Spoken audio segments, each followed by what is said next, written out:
Hello everyone, welcome back to another late Clues by Sam. We have a tricky one today, it's very nice. Let's see if it's actually tricky. And if you don't know what Clues by Sam is, it's a daily logic puzzle game where there are 20 people. Each of them is either a criminal or an innocent, and we get to figure out what they are using the clues that they give us. So there's no guessing, pure logic. And if you have any doubts, questions, you can leave them in the comments below. And if you want to follow along with me, I'm going to start my puzzle right now and explain my logic as I go to try to help you if you need any help. So let's start. Olaf is telling us that Barb and Gabe have two instant neighbors in common. So Barb and Gabe have two people neighboring them in common, so both of them have to be innocent. And we don't need Olaf's clue anymore.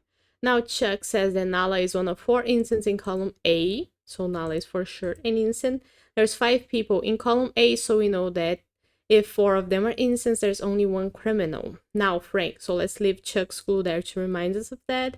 Frank says that only one of the 2 criminals neighboring Olaf is to the right of Uma. So Uma is neighboring Olaf.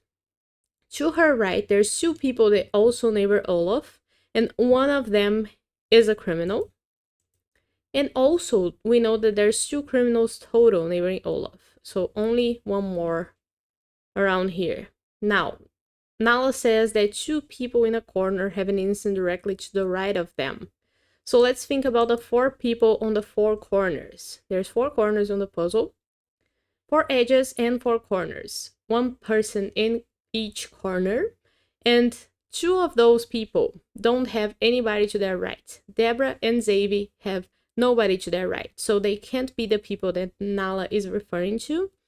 So the other 2 people have to be the people that have an innocent to their right. So that means that Vera is an innocent and Barb is an innocent. And since Vera is an innocent, we know that Wanda is a criminal now, and we have a new clue, 2 new clues here. Now, Vera is saying that each row has at least 3 innocents, so we know that row 5 has to have 2 more, and there's only 2 people left in that row, which makes them both innocents. And we're gonna leave Vera's clue there to remind us of that. Wanda says there's only 1 innocent to the right of Frank. So there's 2 people to the right of Frank, only one of them is an innocent, either Gabe or Ike. And Uma says that it's May Day tomorrow. Oh yeah, it is. So did we get a new clue? We know that either Amy or Deborah at least have to be an innocent.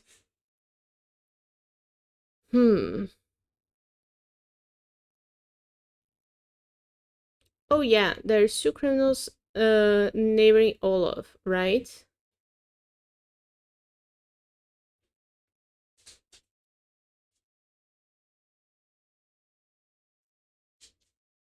Ah, it's row 2, because Gabe and Ike, we have 1 criminal here. If each row has at least 3 innocents, that means that row 2 needs the 3rd innocent. And Frank is 1 innocent, we're gonna have a 2nd one here, so the 3rd one has to be Emily. Now, Emily says there are more criminals in column A than column B, and we know that in column A, there's only 1 criminal, right? According to Chuck. And that criminal is either gonna be Amy or Jane. And if column B has less criminals than that, then everybody in column B is an innocent. Now, Kyle says that all innocents in row 3 are connected. So, since we know there has to be at least 3 innocents in column, or in row 3, sorry, then the 2nd innocent has to be connected to Kyle. And it would be either Jane or Logan. But let's say that Logan is a criminal. If he is a criminal and we know there has to be 3 innocents in row 3, then we would know that Mark and Jane would both be innocents. And now we have 2 innocents who are not connected in row 3, which can't be because Kyle says that that doesn't happen. So we know that Logan is for sure an innocent, and Mark and Jane are opposites. Now, Logan says that all innocents in column D are connected. So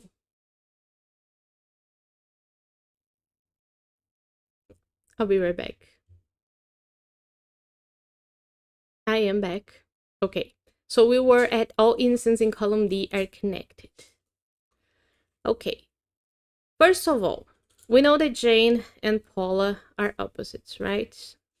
Just, I wanted to get that there because we know that Olaf still, he has a second criminal neighbor that we have to find.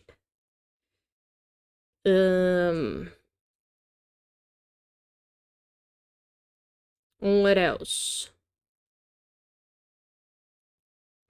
Let me go through them again because I'm not really sure what I have to look at. So there are more criminals in column A than column B. We solved that.